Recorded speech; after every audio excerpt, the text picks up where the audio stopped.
y en este caso visita Salta para presentar su último libro, es Padre Mujica, que es, digamos, un segundo libro, Seferino, que de paso te saludo, segundo libro referido a esa época de los 60 y 70 de los tuyos, ¿o tenés algunos más? No, tengo más. Empecé hace tiempo ya con un libro, Operación Traviata, sobre el asesinato de Rucci, que era un líder sindical peronista, el secretario general de la CGT, en el 73. Y después seguí con varios otros. Bueno, hay un auge de libros de esta época. ¿Se puede hablar de un auge de libros o de revisiones o por lo menos de dejar plasmados en libros este tramo de la historia argentina? Claro, los 70 es uno de los temas ya de lo que sería en el negocio editorial, sería la no ficción, digamos. Los 70 es como un subgénero aparte. Hay muchos libros sobre la dictadura, la AAA, también menos sobre las guerrillas, y yo me he dedicado bastante a ese periodo de auge de las guerrillas, entre el 73 y el 76, que hubo 4 gobiernos constitucionales del peronismo.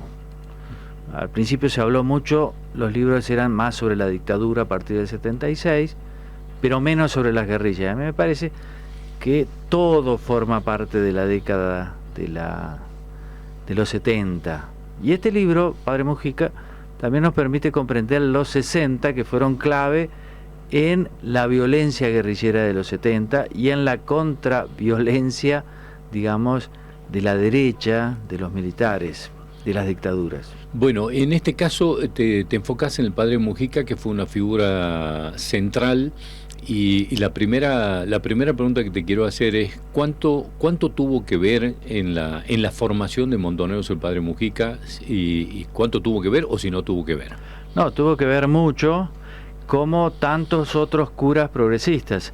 En los 60 aparecen los curas para el tercer mundo, que eran los curas de izquierda o curas progresistas, y son muchos en la Argentina, tanto que forman un grupo de clérigos, el movimiento de sacerdotes para el tercer mundo, que llegó a ser muy muy influyente, tanto dentro como fuera de la iglesia. Tuvo su auge a partir del 66-67 hasta el 73-74, y en ese marco se recortaba la figura de Mujica porque era naturalmente el rostro más conocido, la persona más famosa, precisamente porque él era muy carismático, tenía un gran sentido del humor, era muy apasionado y era muy polémico, y tenía una gran pinta de galán, y por lo tanto iba mucho a la televisión y la gente lo conocía. ¿Se puede hablar del primer, digamos, mediático, de lo que hoy consideramos, digamos, no mediáticos en términos de fama o de farándula, sino de la utilización de los medios de comunicación, digamos, de la forma que más o menos la conocemos hoy? El primer cura mediático seguro era una de las personas más conocidas cuando fue asesinado en el 74, a la salida de la iglesia. Además de su porte de galán, su historia personal, porque él era un retoño, un hijo de la élite porteña, de un hogar antiperonista, gorila, como se dice, se decía antes, se dice ahora, que de pronto se hace peronista, se toma los hábitos, deja, digamos, una vida cómoda y decide dedicarse a los más pobres en la Villa 31. Es toda una conmoción. ¿Es el primer cura villero? Sí, había otros, pero como él atrae los reflectores de los medios a las villas y de los medios de la gente, y entonces es considerado el primer cura emblemático de las villas, el primer cura villero. Había algunos antes, pero él es el más famoso. Esta condición de aristócrata, para decir de alguna manera, ¿cómo termina después, digamos, su historia al serse peronista, al involucrarse en Montoneros? Digamos, ¿qué pasa en su relación con la aristocracia porteña? Es muy curioso porque él sigue siendo muy amigo de su papá, a pesar de que terminaron enfrentados ideológicamente. Pero si bien la grieta era profunda, él tenía la sabiduría de no mezclar la política con la familia, los afectos, y él siguió siendo amigo de sus amigos de la clase alta. Tanto es así que tenía un equipo de fútbol y seguía jugando con ellos. Y en ese equipo que se llamaba La Bomba, porque a él le gustaba mucho el fútbol, era de Racing y además de practicarlo, entrenaba como un futbolista profesional. Sus amigos eran Anzorregui, qué sé yo, todos esos apellidos, Becar Varela, de los vecinos de él, porque vivía en la calle Arroyo al 800, que es un lugar muy aristocrático, y en Gelioves después, al 2200 lo mismo, muy cerca del Retiro Pobre, que era de la villa, pero claro, nunca iba a la villa, la conoció después siendo cura. Y él es muy importante en el surgimiento de Montoneros, que fue uno de los grupos guerrilleros más importantes, porque él tenía como discípulos en la Acción Católica a Mario Firmenich, futuro jefe de Montoneros, y a otros líderes que después fueron montoneros, y fue uno de los curas que llevaba a estos jóvenes de relativamente buena posición social, a ver la realidad de los pobres en esos campamentos que organizaba al interior de Salta, pero también sobre todo del norte de Santa Fe, Santiago del Estero. Y en uno de ellos, en el 65, él se muestra convencido de que las armas es la única salida de esta situación. ¿Influye él sobre Firmenich? Influye totalmente sobre él y sobre muchos otros líderes. Él y otros. Y esto es algo que a la Iglesia Católica le cuesta reconocer, pero hubo un ala de la Iglesia, el ala progresista, que fue decisivo en la aparición de Montoneros. Así como hubo otro ala de derecha que fue decisiva en la bendición, digamos, de las dictaduras, de Onganía, pero también la de Videla.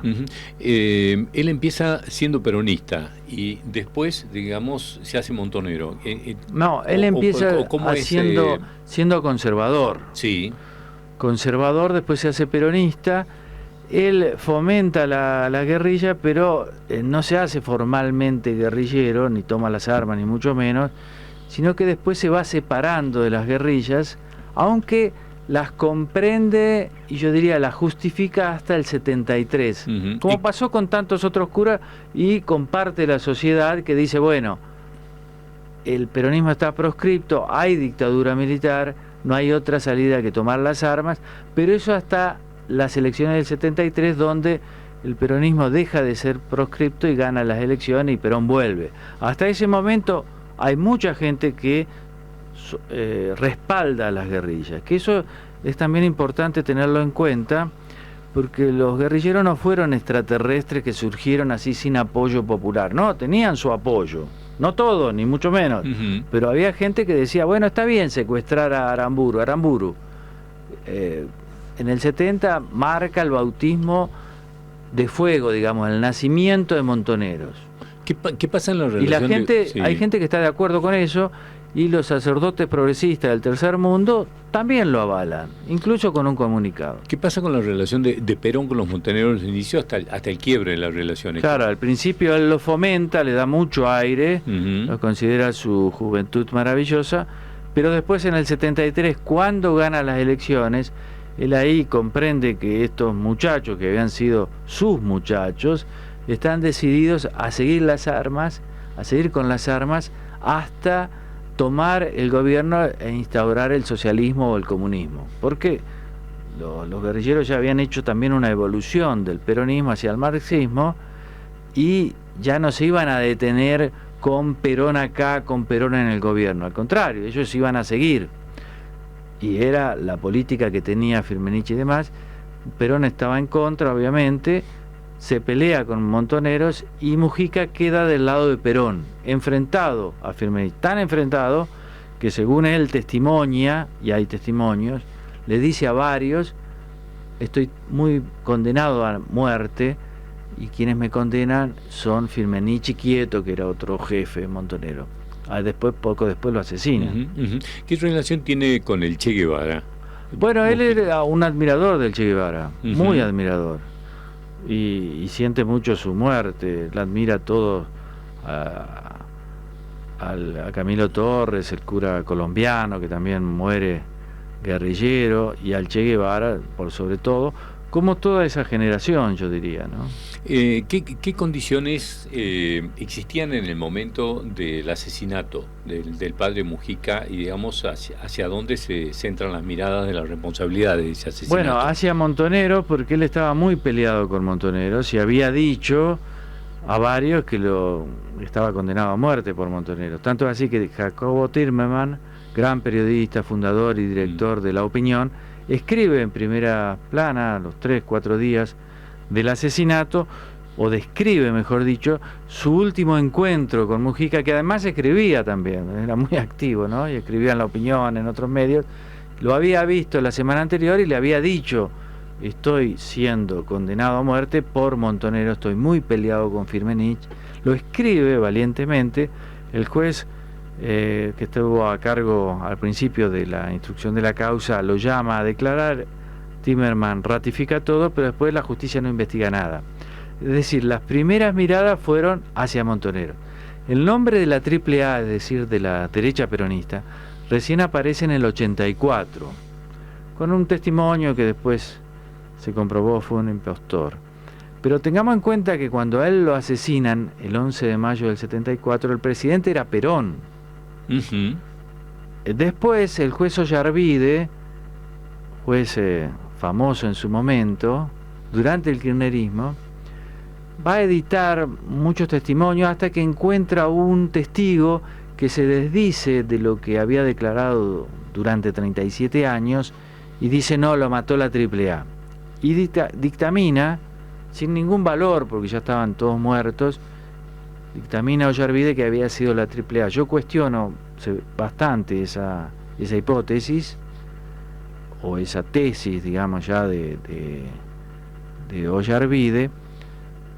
Y además hay que tener en cuenta que si lo mató la AAA, en aquel momento el presidente era Perón. Es decir, Perón de última fue el responsable de la muerte de Mujica, lo cual es un absurdo porque Mujica era uno de los grandes defensores de Perón. Uh-huh. ¿Qué pasó con Montoneros? ¿Hubo expresiones por la muerte de Mujica de Montoneros? ¿Ninguna? ¿Qué pasó con eso? Al principio es raro lo que pasó porque Mujica fue asesinado un sábado. El domingo el diario de Montoneros, que se llamaba Noticias, prácticamente no le da bolilla Uh-huh. al hecho, siendo que Crónica, La Prensa, Clarín, todos destacaron porque era una de las personas más conocidas de la Argentina, ¿no? Y además cómo lo matan a la salida de la iglesia, en la puerta, en la vereda, después de haber dado misa, ¿no? Pero ya el lunes después corrigen la mira porque realmente habían tomado una decisión equivocada que hacía acrecentar las sospechas de la autoría de Montoneros, y a partir del lunes posterior empieza ya un despliegue. Firmenich firma 4 notas seguidas explicando que ellos no habían sido, culpando a la derecha. ¿Reivindica la figura? Sí, reivindica Firmenich parcialmente porque Uh-huh. también reconoce que que estaban muy distanciados, pero Uh-huh. según Firmenich era un distanciamiento, digamos, táctico, no estratégico, y por nada iban a matar al cura con el cual habían sido tan amigos, ¿no? ¿Qué elementos determinan este vuelco de él hacia Perón y rompe con Montoneros, además, digamos, de la pelea Perón-Montoneros, obviamente? Bueno, el mismo argumento de Perón, que mientras el peronismo estaba proscripto y los militares estaban en el gobierno, después de un golpe de Estado, en una dictadura, era lícito tomar las armas. Pero después, no, porque el pueblo ya se había expresado. Y en cuanto al socialismo, el socialismo en la Argentina era el peronismo. No podía haber otro porque el pueblo era peronista. Es decir, los argumentos eran bastante básicos, pero eran los mismos de Perón, y eran los mismos de Mujica, y en general eran los mismos de todas esas personas que habían apoyado a la guerrilla hasta el 73, pero que después dejaron de apoyar. Las investigaciones extrajudiciales, digamos, las investigaciones de la prensa y de cualquier otro tipo, ¿hacia dónde se dirigieron? ¿Qué pasó? Y, digamos, hoy, visto desde esta perspectiva ya prácticamente histórica, ¿qué se puede determinar? Bueno, yo creo que hoy por hoy, a ciencia cierta, no se sabe bien quién lo mató. No hay pruebas contundentes. Pudo haberlo matado Montoneros, también la AAA, porque él se había peleado con López Rega. Puede haber sido uno u otro, no se sabe bien. Curiosamente, es un caso donde la víctima era peronista y los victimarios también lo fueron, ¿no? De derecha o de izquierda. Eso es lo que se puede determinar hoy. Va a ser difícil comprobar quién lo mató, pero siempre hay que estar abierto a todas las posibilidades. Visto en perspectiva histórica la figura de Mujica y su rol en la iglesia, lo que estamos viendo que pasa hoy con la iglesia, ¿qué tipo de influencia puede haber tenido o puede haber dejado? Bueno, mucha la influencia, porque él es considerado, como decías, el primer cura villero, la figura más emblemática. Para los curas villeros es siempre una fuente de inspiración. Siempre está el debate dentro de la iglesia si fue un mártir o no. Creo que en el libro queda claro que no fue un mártir o que no fue asesinado en defensa de la fe. Pero bueno, hay algunos que piensan que sí, y ese es un debate pendiente. Creo que en este momento la iglesia, la estructura jerárquica de la iglesia está tratando de encauzar mejor o institucionalmente, digamos, a los curas villeros, y lo está logrando con el nuevo arzobispo de Buenos Aires y con la promoción de uno de los principales curas villeros a un puesto importante dentro del arzobispado. Y eso creo que es una directiva del propio Papa Francisco, que me parece que consideraba, y yo creo correctamente, que algunos curas villeros se habían salido un poquito de madre, especialmente el año pasado, cuando participaron bastante activamente de la campaña electoral de un candidato de masa, o por lo menos contra Milei. Y eso no está bien hacerlo, no es bueno para nadie, especialmente para los feligreses. Además no es el papel de los curas. Los curas tienen que ser curas. Bueno, lo vamos a dejar ahí y lo leeremos el resto en el libro, y seguramente nos vamos a contactar. Después de leer el libro nos vamos a poner en contacto para que podamos ir un poco más allá. Muchas gracias. Al contrario, Seferino, gracias por venir. Por favor. Hasta luego.